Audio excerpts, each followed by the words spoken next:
ನನ್ನ ಹೆಸರು ಕೆ ಚಂದನ. ನಾನು 7ನೇ ತರಗತಿಯಲ್ಲಿ ಓದುತ್ತಿದ್ದೇನೆ. 7ನೇ ತರಗತಿ ವಿದ್ಯಾರ್ಥಿನಿಯರು ಇಂದು ಬಿಲ್ಲಾ ಹಬ್ಬ ನಾಟಕವನ್ನು ಪ್ರದರ್ಶಿಸಲು ಬರುತ್ತಿದ್ದಾರೆ. ಈಗ ಪಾತ್ರಧಾರಿಗಳ ಪರಿಚಯ ಮಾಡಿಕೊಳ್ಳೋಣ. ನನ್ನ ಹೆಸರು ಅಕ್ಷತಾ. ನಾನು ಕಂಸ ಪಾತ್ರವನ್ನು ಮಾಡುತ್ತಿದ್ದೇನೆ. ನನ್ನ ಹೆಸರು ಎಪಿ ಬಾಬುನಿ. ನಾನು ಮಂತ್ರಿ ಪಾತ್ರ ಮಾಡುತ್ತಿದ್ದೇನೆ. ನನ್ನ ಹೆಸರು ದಿವ್ಯಾಡಿ. ನಾನು 7ನೇ ತರಗತಿ ಶೈಲಿಕ ಪಾತ್ರವನ್ನು ಮಾಡುತ್ತಿದ್ದೇನೆ. ನನ್ನ ಹೆಸರು ಪಲ್ಲವಿ. ನಾನು ದುರ್ವಿಧ ಪಾತ್ರವನ್ನು ಮಾಡುತ್ತಿದ್ದೇನೆ. ನನ್ನ ಹೆಸರು ನಯನ ಎಂಜೆ. ನಾನು ವಸುದೇವನ ಪಾತ್ರ ಮಾಡುತ್ತಿದ್ದೇನೆ. ನನ್ನ ಹೆಸರು ಆಶಾ. ನಾನು ದೇವಕಿ ಪಾತ್ರ ಮಾಡುತ್ತಿದ್ದೇನೆ. ನನ್ನ ಹೆಸರು ಸಾನ್ವಿ. ನಾನು ಸೇವಕ ಪಾತ್ರ ಮಾಡುತ್ತಿದ್ದೇನೆ. ನನ್ನ ಹೆಸರು ಅನುಷಾ. ನಾನು ಸೇವಕ ಪಾತ್ರ ಮಾಡುತ್ತಿದ್ದೇನೆ. ರಾತ್ರಿ ಮಹಾರಾಜ ಕಂಸನ ಅರಮನೆಯ ಬಿಸಿಲು ಅಲ್ಲಿ ಮಂತ್ರಿ ವೈದ್ಯ ಬಿಸಿಲಿಸಿ ಮಾತನಾಡುತ್ತಿದ್ದಾರೆ.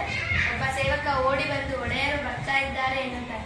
ಮಂತ್ರಿ ಮತ್ತು ಇತರರು ತಕ್ಷಣ ಇದ್ದು ಕಂಸನನ್ನು ನಿರೀಕ್ಷಿಸುತ್ತಾ ನಿಂತಿದ್ದಾರೆ. 2 ಪಕ್ಕ ದಿವಟಿಗೆ ಅವರು ಕಂಸನ ರಂಗಕ್ಕೆ ಧಾವಿಸುತ್ತಾರೆ. ಮೆಟ್ಟಿಲು ಹತ್ತಿ ಬಂದಿರುವುದರಿಂದ ಏರಿಸಲು ಬಿಡ್ತಾ ಇದ್ದಾರೆ.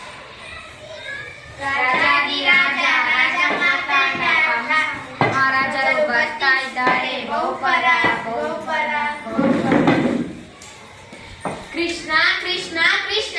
ಕೇಳಿ ಕೇಳಿ ನನ್ನ ಕಿವಿ ತೂತು ಬಿದ್ದು ಹೋದವು. ಯಾರು ಯಾರು ಈ ಕೃಷ್ಣ? ಹಾಲು ಕೊಡಲು ಹೋದ ಕೂತಲಿ ರಕ್ತವನ್ನೇ ಇರಿದನಂತೆ. ಸವಾರಿ ಮಾಡುವಂತೆ ಬೆನ್ನೊಡ್ಡಿದರೆ ಶಕಟನ ಸೊಂಟಾನೆ ಮುರಿದನಂತೆ. ಅವನ ಕೈಯಲ್ಲಿ ತೃಣಾರ್ವರ್ತ ಆಟದ ಬುಗುರಿಯಾಗಿ ಹೋದ. ಧೇನುಕ ಬೇಲದ ಹಣ್ಣು ಬಡೆಯೋ ಬಡಗೆಯಾದ. ಗೋವರ್ಧನ ಬೆಟ್ಟ ಯಕಶ್ಚಿತ್ ಛತ್ರಿಯಾಗಿ ಹೋಯಿತು. ಯಾರು ಯಾರು ಈ ಕೃಷ್ಣ? ಈ ಗೊಲ್ಲಾರ ಪೂರನಿಗೆ ಈ ಪಾಟಿ ಶಕ್ತಿನ? ಎಲ್ಲಿಂದ ಬಂತು ಈ ಶಕ್ತಿ? ಯಾರು ಕೊಟ್ರು ಈ ಶಕ್ತಿ? ನಮ್ ಗುಡಾಚಾರು ಶೋಧನೆ ಮಾಡ್ತಿದ್ದಾರೆ ಒಡೆಯ. ನಮ್ ಗುಡಾಚಾರು ಶೋಧನೆ ಮಾಡ್ತಿದ್ದಾರೆ ಒಡೆಯ. ಎಷ್ಟು ದಿನ ರೀ ಶೋಧನೆ ಮಾಡೋದು? ಬೆಂಕಿ ಕೈ ಟರೆ ತಕ್ಷಣ ಸುಡುತ್ತೆ, ಹಾವು ಕಾಲಿಟ್ಟರೆ ತಕ್ಷಣ ಕಚ್ಚುತ್ತೆ. ಶೋಧನೆ ಮಾಡ್ತಾರಂತೆ. ಶೋಧನೆ ನಿಮಕ್ ಮಂಗಳಾರತಿ ಅತ್ತ ಮಾಹಿತಿ ಸಂಗ್ರಹ ಕೊನೆಯ ಹಂತಕ್ಕೆ. ಕೊನೆ ಹಂತಕ್ಕೆ? ಯಾರ ಕೊನೆ ಹಂತಕ್ಕೆ? ಹಾ, ಕೊನೆ ಹಂತಕ್ಕೆ ಬಂದಿದೆ. ಬರ್ಲಿ ಬಿಡಿ, ಬೇಜಾರ್ ಮಾಡ್ಕೋಬೇಡಿ. ಇವ್ರೆ ನಾನು ಹೇಳಿದ್ನಲ್ಲ ಇಬ್ರು, ಇವರೇ ಒಡೆಯ. ಅವರು ಇವ ಶೈಲಿಕ, ಇವ ದುರ್ವಿಧ. ನಮಸ್ಕಾರ.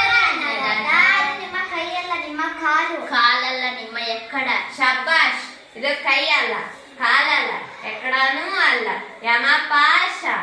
ತಿಳ್ಕೊಳ್ಳಿ. ಏರ್ಪಾಡೆಲ್ಲ ಆಗಿದೆಯಾ? ಆಗಿದೆ ಒಡೆಯ. ಸಾಹೇಬ್ರೆ ಬಂದು ಖುದ್ದು ಪರಂಪರಿಸಿದ್ದಾರೆ. ಹೌದು ಒಡೆಯ. ಕ್ರೀಡಾಂಗಣಕ್ಕೆ ಇರೋದು ಒಂದೇ ಹೆಬ್ಬಾಗಿಲು.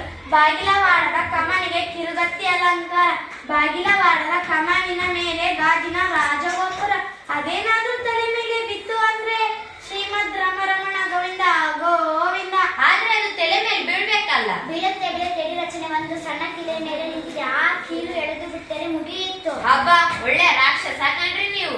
ಏನ್ ಬುದ್ಧಿ, ಏನ್ ಕತೆ. ಆ ಬಿಳ್ಳಂಗೋದ ಕೃಷ್ಣ ಅದೇ ಬಾಗ್ಲಲ್ಲಿ ತಾನೇ ಬರ್ಬೇಕು. ಬೇರೆ ದಾರಿನೇ ಇಲ್ಲ ಅಂತೀನಿ. ಅಂತೀರಿ, ನನ್ ತಲೆ ತಿಂತಿರಿಗಿ. ನಿಮಗೆ ತಲೆ ಇದೆ ಏನ್ರಿ? ಸುಮ್ನೆ ಇನ್ನೊಂದ್ ಬಾಗ್ಲಿಡಿ. ಇನ್ನೊಂದು ಬಾಗ್ಲ? ಎಲ್ರು ಬರೋ ಬಾಗ್ಲಲ್ಲಿ ನಾನು ಬರ್ಬೇಕಾಗುತ್ತ ಮತ್ತೆ? ಆದ್ರೆ ಒಡೆಯ. ನಿಮ್ ಬುಡೆ ಒಡೆ ಸರ್ಕಳೆ ಯಾಚೆ. ಹೇ ನೀ ಬಾ. ಅಪ್ಪಣೆ ಆಗಬೇಕು ಅನ್ನದಾತ. ನಮ್ಮ ಪಟ್ಟದ ಆನೆ ಹೇಗಿದೆ ಹೇಳು? ಏನು ಅದರ ಹೆಸರು? ಕುವಲಯ ಪೀಡ. ಕುವಲಯ ಪೀಡ. ಔಷಧ ಪತ್ತೆ ಎಲ್ಲ ಮಾಡಿದ್ದೀನಿ. ಹಳದಿ ಬಣ್ಣ ನೋಡಿದ್ರೆ ಸಾಕು, ಗೀ ಅಂತ ಮೈ ಮೇಲೆ ಬೀಳುತ್ತೆ. ಬೀಳ್ಬೇಕು, ಮತ್ತೆ ಬೀಳ್ಬೇಕು. ಕೆಲಸ ಆದ್ಮೇಲೆ ಮೊದ್ದು ಹಾರಿಸಿ ಸುಟ್ಟಿ ಬಿಡಿ. ಅದನ್ನ ಇನ್ನೇನಾದ್ರೂ ದಾನ್ಲೆ ಮಾಡಿತ್ತು. ಮಕ್ಕಳು ಮರಿರ್ತವೆ ಪಾಪ ಅಲ್ವೇ ಮತ್ತೆ. ನೀವಿನ್ನು ಹೊರಡಿ, ಸ್ವಲ್ಪ ಇರಿ.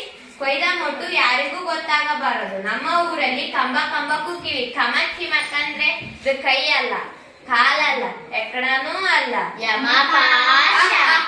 ಭಲೇ ತಮಾಷೆ ಕಣ್ರಿ ನೀವು. ಮಂತ್ರಿ, ಇವರ ಮೇಲೊಂದು ಕಣ್ಣು ಇಡು. ರಾಜಕೀಯದಲ್ಲಿ ಯಾರನ್ನು ಯಾರೂ ನಂಬಬಾರದು, ನಿನ್ನನ್ನು ನೀನು ಕೂಡ. ಮಂತ್ರಿ, ಬಾಯಲ್ಲಿ ಕೂತ್ಕೋ. ಇರ್ಲಿ ಬುದ್ಧಿ. ಏನಿರ್ಬೇಕ್ರಿ? ಮಂಡೇಲಿ ಕೊಂಚ ಮಾಂಸ ಇರ್ಬೇಕು. ನೋಡಿದ್ದೀರೇನ್ರಿ? ಏನಂದ್ರಿ ಒಡೆಯ? ನೋಡಿದ್ದೀರೇನ್ರಿ ಆ ಕೃಷ್ಣನ? ಓ, ನೋಡ್ದೆ ಒಡೆಯ. ಹೇಗಿದ್ದಾನ್ರಿ ಆ ಪಟ್ಟಿಂಗ? ಇದ್ದಾನೆ ಒಡೆಯ. ಇದ್ದಾನೆ ಗೊತ್ತು. ಯಾರಾಗಿ ಇದ್ದಾನೆ ಅವ? ಅಂದ್ರೆ ತಾವು ಹೇಳೋದು ತಮಗೆ ತಿಳಿಲಿಲ್ಲ ಅಲ್ವಾ? ನಿಮ್ ತಲೆ. ನೀವು ಆ ಹುಡುಗನ ಹತ್ತಿರದಿಂದ ನೋಡಿದ್ದೀರಿ ಅಲ್ವಾ? ನೋಡ್ದೆ ಒಡೆಯ. ಅವನು ನಮ್ಮ ದೇವಕಿ ಮಗ ಅನ್ಸುತ್ತ ನಿಮಗೆ? ಕಣ್ಣು, ಮೂಗು, ತುಟಿ, ಗದ್ದ ಏನಾದ್ರೂ ಹೋಲಿಕೆ ಇದೆಯಾ? ದೇವಕಿ ತರ ಅಥವಾ ವಸುದೇವ ತರ? ಹೊಟ್ಟೆಯಲ್ಲಿ ಹುಟ್ಟಿದ್ರೆ ಏನಾದ್ರೂ ಒಂದು ಹೋಲಿಕೆ ಇರ್ಬೇಕು. ನನ್ನ ನೋಡಿ, ಕೈ ಬೆರಳು ಎಲ್ಲಾ ನಮ್ಮ ಅಪ್ಪತ್ತೆ, ಕೈ ಮಾತ್ರ ನಂದು. ವಸುದೇವ ದೇವಕಿ ಹೋಲಿಕೆ ಏನೂ ಕಾಣಲ್ಲ. ಆದ್ರೆ ಆ ಕೈ ಮಾತ್ರ ಹೀಗೆ ಕಾಣ್ತು. ಎಲ್ಲ ಇವನ ಮಕ್ಕಳು ಸೋದರ ಮಾವನ್ನ ಹೋಲ್ತವೇನ್ರಿ? ವಸುದೇವ ದೇವಕಿಯರ ಮಕ್ಕಳನ್ನು ಕಂಸ ಬಂಧಿಸಿ ಕರ್ಣ ಶೃಂಖಲೆಯಲ್ಲಿದ್ದಾರೆ. ದೇವಕಿ ವಾತಾಯನದ ಬಳಿ ನಿಂತಿದ್ದ. ವಸುದೇವ ಚಿಂತಮಗ್ನಾಗಿ ನಿಂತಿದ್ದಾನೆ. ಅಕ್ರೂರ ಹೇಳಿದ, ಎದೆಯುದ್ದ ಬೆಳೆದಿದ್ದಾರೆ ಮಕ್ಕಳು ಅಂತ. 16 ವರ್ಷ ಆಯ್ತು ಕೃಷ್ಣನ ನೋಡಿ. ಅವನಿನ್ನು ನನ್ನ ಕಣ್ಣಲ್ಲಿ ಎಲೆಗೂಸೆ. ಲೋಕದ ಎಲ್ಲಾ ಮಕ್ಕಳು ಅಪ್ಪ ಅಮ್ಮಂದಿರ ಕಣ್ಣೆದುರು ದಿನ ದಿನ ಚೂರು ಚೂರು ಬೆಳೀತಾರೆ. ಮಕ್ಕಳು ಬೆಳೆಯೋದು ನೋಡೋ ಅಪ್ಪ ಅಮ್ಮಂದಿರ ಪುಣ್ಯವೇ ಪುಣ್ಯ. ಮಕ್ಕಳನ್ನು ಆಡಿಸಲಿಲ್ಲ, ಆರೈಕೆ ಮಾಡಲಿಲ್ಲ, ತೊದಲು ನುಡಿ ಕೇಳಲಿಲ್ಲ, ತೂಗಲಿಲ್ಲ, ಜೋಗುಳ ಆಡಲಿಲ್ಲ. ನೋಡಿ ಯಾರೋ ಬಂದ ಹಾಗೆ ಇದೆ. ಓ ಮಹಾರಾಜ, ಬಾ ಬಾ. ನಿದ್ದೆ ಬಂತ ಬಾವ? ಬರದೆ ಏನು ಮಾಡುತ್ತೆ? ಅರಸನ ಅಂಕೆ ಇಲ್ಲ, ದೇವರ ಕಾಟ ಇಲ್ಲ. ಬಾ ಕೂತುಕೋ. ಶಾಬಾಷ್ ಬಾವ, ನನ್ನ ಮನೆಯಲ್ಲಿ ನನಗೆ ಉಪಚಾರ. ನನಗಂತೂ ರಾತ್ರಿ ಎಲ್ಲ ನಿದ್ದೇನೇ ಇಲ್ಲ. ರಾಜ್ಯಕಾರನೇ ಆಗಿ 10 ಜನರ ಮಧ್ಯೆ ಕೂತಾಗ ಜೋಲಿ, ಏಕಾಂಗಿ ಇದ್ದಾಗ ಒತ್ತಿದರೂ ಮುಚ್ಚದ ರೆಪ್ಪೆ. ಮೊದಲಿನಿಂದಲೂ ಅಷ್ಟೇ ಬಲೆ ತಮಾಷೆ ನೀನು. ದೇವಕಿ, ನಿಮ್ಮ ಅಣ್ಣನಿಗೆ ಸ್ವಲ್ಪ ಹಾಲಾದರೂ ಕೊಡು. ಹಾಲು ಗಿಲು ಏನೂ ಬೇಡ, ಸ್ವಲ್ಪ ಮಾತಾಡಿ ಹೋಗೋಣ.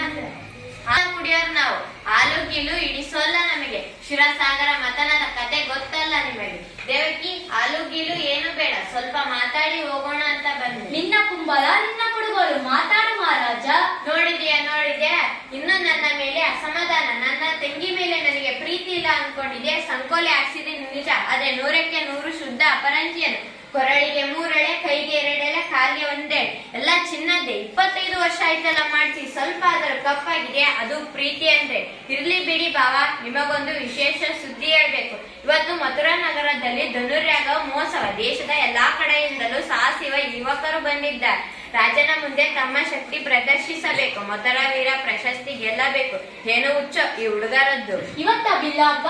ಯಾಕೆ ನಿಮಗೆ ಗೊತ್ತಿಲ್ವಾ? ಅದೃಷ್ಟವಂತರು ನೀವು. ನಿಮಗೆ ಏನೂ ಗೊತ್ತಾಗಲ್ಲ. ಹೊತ್ತಿಗೆ ಊಟ, ಹೊತ್ತಿಗೆ ನಿದ್ದೆ. ಬಿಸಿಲಲ್ಲಿ ಬೇಯೋ ಆಗಿಲ್ಲ, ಮಳೆಯಲ್ಲಿ ತೊಯ್ಯೋ ಆಗಿಲ್ಲ. 4 ಗೋಡೆ ಮಧ್ಯೆ ನಿಮ್ದೇ ಒಂದು ಪ್ರಪಂಚ. ಒಂದು ನೊಣ ಕೂಡ ಹೊರಗೆ ಹೋಗಾಗಿಲ್ಲ, ಒಂದು ನೊಣ ಕೂಡ ಒಳಗೆ ಬರೋ ಆಗಿಲ್ಲ. ಆದ್ರೂ ಮುಪ್ಪು ಸೆರೆಮನೆಯೊಳಗೆ ಬಂದೇ ಬಿಡ್ತು. ನೆಮ್ಮದಿ ಸೆರೆಮನೆಯಿಂದ ಹೊರಗೆ. ಆದ್ರೂ ದೇವಕಿ, ಬಂಧನದಲ್ಲಿದ್ದು ನೀವು ಸ್ವತಂತ್ರರು, ಬಯಲಲ್ಲಿದ್ದು ನಾವು ಬಂದಿಗಳು. ಎಲ್ಲಿ ಹೋದರೂ ಈ ಅಂಗರಕ್ಷಕರ ಪೀಡೆ. ನಿಶ್ಚಿಂತವಾಗಿ ಊಟ ಮಾಡೋ ಆಗಿಲ್ಲ, ನಿಶ್ಚಿಂತವಾಗಿ ನಿದ್ದೆ ಮಾಡೋ ಆಗಿಲ್ಲ. ಕಣ್ಣು ಮುಚ್ಚಿದ್ರೆ ತಕಪಕ್ಕ ನಾನು ಕೊಂದ ಮಕ್ಕಳು ಕಣ್ಣು ಮುಂದೆ ಬರ್ತವೆ. 16 ವರ್ಷದ ಹಿಂದೆ ಅಷ್ಟಮಿ ರಾತ್ರಿ ಹುಟ್ಟಿದ ಎಲ್ಲಾ ಮಕ್ಕಳನ್ನು ಕೊಲ್ಲಿಸಿದೆ. ಈ ದೇಶದ ನಿನ್ನ ದೇವಕಿಯಲ್ಲಿ ಹುಟ್ಟೋ 8ನೇ ಮಗು ಅಷ್ಟಮ ಪುತ್ರ. ನನ್ನ ಕೊಲ್ಲಬೇಕು, ಆದ್ರೆ ನಿನ್ನ 8ನೇ ಮಗು ಪುತ್ರ ಅಲ್ಲ ಪುತ್ರಿ. ದೇವಕಿ, ಬೆನ್ನಿಗೆ ಬಿದ್ದ ಅಣ್ಣನಿಗಿಂತ ಹೊಟ್ಟೆಯಲ್ಲಿ ಹುಟ್ಟಿದ ಕೂಸು ದೊಡ್ಡದ? ದಯವಿಟ್ಟು ಹೇಳು, ನಿನ್ನ 8ನೇ ಮಗನ್ನ ಎಲ್ಲಿ ಬಚ್ಚಿಟ್ಟಿದ್ದೀಯ? ನನಗೆ ರಾಜ್ಯ ಬೇಡ, ಕೋಶ ಬೇಡ, ಪಟ್ಟ ಬೇಡ, ಎಲ್ಲ ನಿನ್ ಗಂಡನಿಗೆ ಕೊಡ್ತೀನಿ. ದಯವಿಟ್ಟು ಹೇಳು, ನಿನ್ನ 8ನೇ ಮಗನ್ನ ಎಲ್ಲಿ ಬಚ್ಚಿಟ್ಟಿದ್ದೀಯ? ನಾನು ನಿಜ ಹೇಳಿದ್ರೆ ನೀನು ನಂಬೋದಿಲ್ಲ. ದೇವಕಿ, ಹೇಳು, ನಿನ್ನ ಮಾತು ನಂಬ್ತೀನಿ, ಹೇಳು. ಬಚ್ಚಿಟ್ಟಿದ್ದು ನಿಜ. 9 ತಿಂಗಳು ಇಲ್ಲಿ ಬಚ್ಚಿಟ್ಟಿದ್ದೆ ಮಗುನ. ಮತ್ತೆ ದೇಬುಗಳು ಹೆಚ್ಚೆ 16 ವರ್ಷದ ಹಿಂದೆ ಅಷ್ಟಮಿ ರಾತ್ರಿ ಹುಟ್ಟಿದ ಎಲ್ಲ ಮಕ್ಕಳನ್ನು ಕೊಲ್ಲಿಸಿದೆ. ಲಕ್ಷ ಮಕ್ಕಳನ್ನು ಕೊಲ್ಲಿಸಿದೆ. ಆದ್ರೆ ಒಂದು ಮಗುನ ಮಾತ್ರ ಇನ್ನೂ ಕೊಲ್ಲಲಿಕ್ಕೆ ಆಗಿಲ್ಲ. ಅವನೇ ಆ ಗೋಕುಲದ ಬಲ್ಲಾರ ಹುಡುಗ, ಆ ಪಿಳ್ಳಗ ಕೃಷ್ಣ. ಕೊಲ್ಲಲಿಕ್ಕೆ ಬಂದವರನ್ನೆಲ್ಲ ಅವನೇ ಕೊಂದು ಬಿಟ್ಟ. ಆ ಕೃಷ್ಣನ ಅಪ್ಪನಂದ ನಿನ್ನ ಗಂಡನ ಬಾಲ್ಯ ಸ್ನೇಹಿತ, ಪರಮಾಪ್ತ ಪ್ರಾಣ ಮಿತ್ರ. ನಿನ್ನ ಮೊದಲ ಹೆಂಡತಿ ರೋಹಿಣಿ, ಅವಳ ಪಿಳ್ಳೆ ಬಲರಾಮ ನಂದನೆ ಮನೆಯಲ್ಲೇ ಇರೋದು. ಅರಮನೆ ಕವಳಕ್ಕೆ ಖಾತ್ರಿ ಹಾಕೋಕೆ ಇದ್ದೋಗ್ಲಿ ಬಿಡು ಅಂತ ಸುಮ್ನೆ ಬಿಟ್ರೆ, ಈಗ ನೋಡಿದ್ರೆ ನೀವೆಲ್ಲ ಕೂಡಿ ಏನೋ ಮಸಲತ್ತು ಮಾಡುತ್ತಿರೋ ಆಗಿದೆ. ಆ ಕೃಷ್ಣ ನಿಮ್ಮ ಮಗನೇ ಇರಬೇಕು ಏನು? ನಿಮ್ಮ ಮಗನೇ, ಅವನು ನನ್ನ ಸೋದರಳಿಯ. ಸುಳ್ಳು. ಕೃಷ್ಣ ನನ್ನ ಮಗ ಯಾಕೆ ಆದನು? ಕೃಷ್ಣ ನಂದನ ಮಗ, ಕೃಷ್ಣ ಯಶೋದೆ ಮಗ. ಕೃಷ್ಣ ನನ್ನ ಮಗ ಅಲ್ಲ, ಅವನು ನನ್ನ ಮಗ ಅಲ್ಲ. ನಿಮ್ಮ ಮಗ ಅಲ್ಲ ಸರಿ, ಮತ್ತೆ ನಿಮ್ಮ ಮಗ ಅಲ್ಲ ಅವನು ಅಂದ್ಮೇಲೆ ಅವನನ್ನು ಕೊಂದ್ರೆ ನಿಮಗೆ ಬೇಜಾರಿಲ್ಲ ಅಲ್ವಾ?